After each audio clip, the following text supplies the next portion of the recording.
Fast, focused, and fearless. Here's everything you need to know as you jumpstart your day.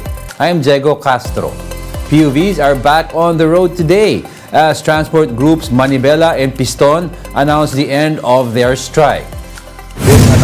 This announcement came following a meeting last night between the leaders of the transport groups and the Office of the President at Malacanang. The palace says that during the meeting, the groups were able to air their grievances over the implementation of the PUV modernization program. Malacanang adds that the President has ordered the Transportation Department and the LTFRB to use the new December 31 deadline for consolidation to review provisions of the Omnibus Franchising Guidelines.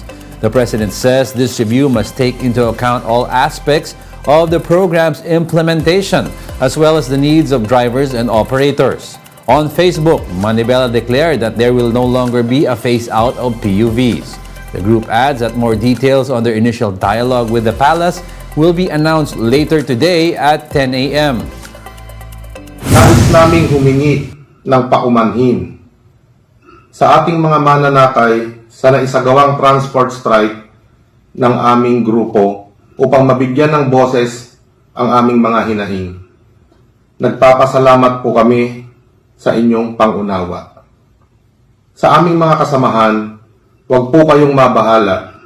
Sa ating pagunlad at pagbabago, sisiguraduhin nating mananatili ang tinaguriang hari ng kalsada. 4 suspects in the killing of Negros Oriental Governor Roel Degamo have been transferred from the province to the NBI and Camp Crame on Tuesday. 2 of them are under the protective custody of the NBI, while the other 2 were brought to Camp Crame.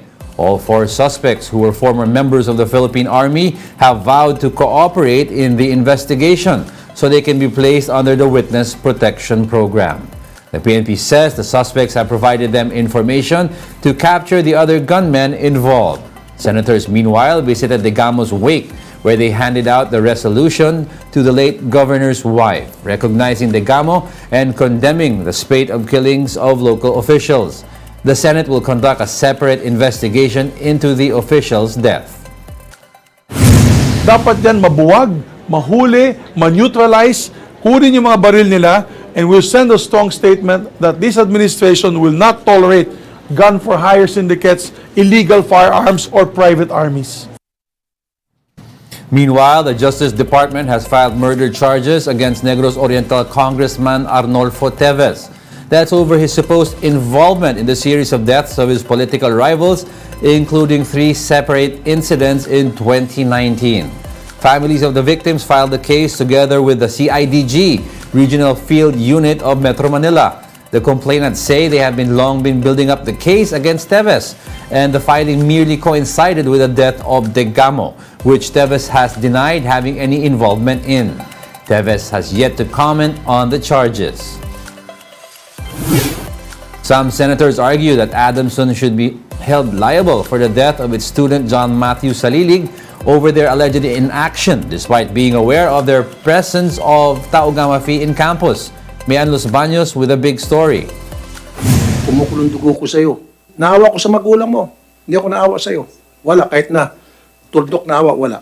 Senators lashed out at members of Tau Gamma Phi Fraternity Adamson chapter who were allegedly involved in the hazing that killed Adamson student Matthew Salilig. Master Initiator Daniel Perry alias Sting was reprimanded by senators. Hindi ba kayo nakonsensya nung naghihingalo na yung bata ng kasama ninyo? Hindi pa kayo tumigil sa kapapalo? Sumagot. Diretso ka sa Muntinlupa. Yes po, sir. Alam ng mga magulang mo yan. So sinayang mo na yung kinabukasan mo. Ganon din yung mga ibang nandito. Nandito yung Commission on Higher Education. Hindi na kayo makagraduate. Senators also repeatedly questioned why pain needed to be inflicted on students who just want to be a part of a brotherhood. Anong meron? Anong naramdaman? Masarap ba ang pakiramdam na nanakit ka ng tao? Hindi po, sir. Oh, kung hindi pala manakit ng tao, magpalo ng paddle, baseball bat, bakit nyo ginagawa? Sa tradition nga po. Kayo ba, may mga konsensya ba kayo? Meron po naman. The administration of Adamson University was not exempted from the senator's ire. Senator Robin Hood Padilla points out that the suspects are still their students and that they should receive some form of assistance from them. But the university said defending the respondents in this case would take an expert defense lawyer. Magulang din ako, pinagkatiwala ako sa inyo anak ko pagdating sa ganito, hulugan. Bahala na sila. Wow, kawawa itong mga batang to. Maniwala kayo sa akin, kawawa to pagdating sa bilibid. The schools have been trying to balance this delicate situation. It is very painful for the administration. The Adamson administration also explained that they do not recognize undergraduate fraternities, including the Tau Gamma. Only fraternities under the College of Law are registered, but the senators insist that though Tau Gamma was not registered, Adamson officials know who among their students are joining or are leading fraternities. Senators also asked about Adamson's anti-hazing orientation, which is scheduled on March 18. The lawmakers think this is too late considering that the semester opened in January. Hindi kaya ito yung pagkukulang naman ng Adamson ngayon. I have nothing against Adamson ulit, ha? We recognize, Your Honor, that shortcoming. We scheduled it prior to the incident. Kung ginawa niyo yung maagang orientation, baka hindi nangyari ito. Napigilan natin itong kamatayan ni Matmat. It was also revealed during the hearing that the Tau Gamma officials did not apply for a permit from their school before they conducted the initiation rites, which is a requirement under the anti-hazing law of 2018. Senators say they want to push for an amendment wherein all officers of a fraternity that will conduct hazing will be charged, along with the owner of venue where the hazing will be conducted. Reporting for News 5, Mean Los Baños, we are One News. We'll be back with more stories after the break. Keep it here on One News.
You're still watching One News Now. I'm Diego Castro.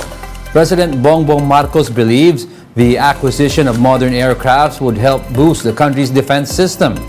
The president made the statement during the turnover ceremony of the C-295 medium aircraft of the Philippine Air Force in Pampanga.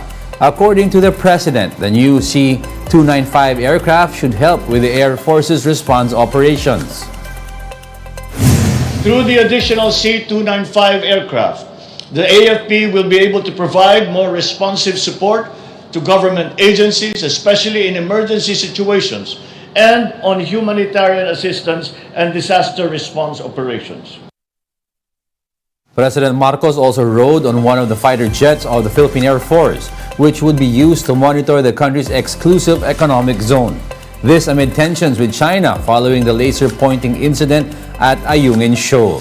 Despite the new equipment, the President highlights the importance of further improving their Air Force's capabilities. While this equipment will boost the readiness of our Air Force to respond to any contingency, there is still a need to further improve our capabilities to effectively cover our territory. Equally important is to ensure the airworthiness of Air Force assets and the corresponding training of crew and personnel to guarantee the safety of all.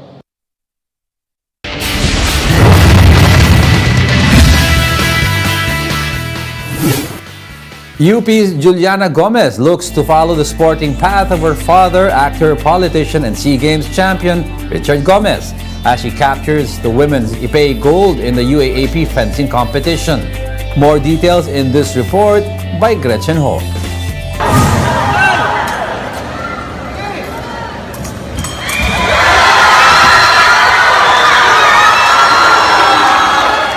A goal that's 2 years in the making. That's how Juliana Gomez described her UAAP journey as she delivered the win for UP in the recent UAAP fencing tournament. Gomez defeated Zaira Vergara of La Salle 15-10 in dramatic fashion to capture the lone gold for UP. I still didn't feel like I was gonna win. I mean, in the sense that I didn't think that it was over. It was just like a giant sigh of relief for me.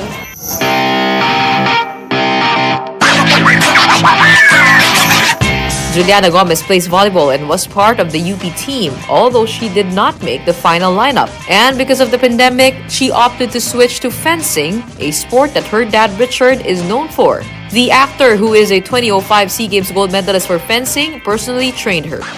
So when I found out that she won, I was crying. I was in tears. I go, I'm so happy, I'm so happy. I was crying. I was crying. I'm so happy. Because she really worked hard for it. And I'm so proud. I can see her dedication. Nakita talaga na she's very competitive. Tsaka nakita ko rin yung frustrations niya pag hindi niya magawa yung gusto niyang gawin. Ay, ganun talaga. You don't win all the games. You lose today, and then you train harder tomorrow, and then you prepare for the next competition. Juliana's hard work eventually paid off after she took home gold medals in competitions in Thailand and Indonesia, and now in the UAAP. But the grind never stops for Juliana. After the UAAP, the young Gomez is now training harder to be part of the national team. The big dream is really big. It's to qualify for the Olympics, to represent the country. But right now, my current goals are to make it to the national team for 2024. And then I hope to represent my country in the SEA Games after Cambodia, and then hopefully make it to the Asian Games. Gretchen Ho, We Are One News.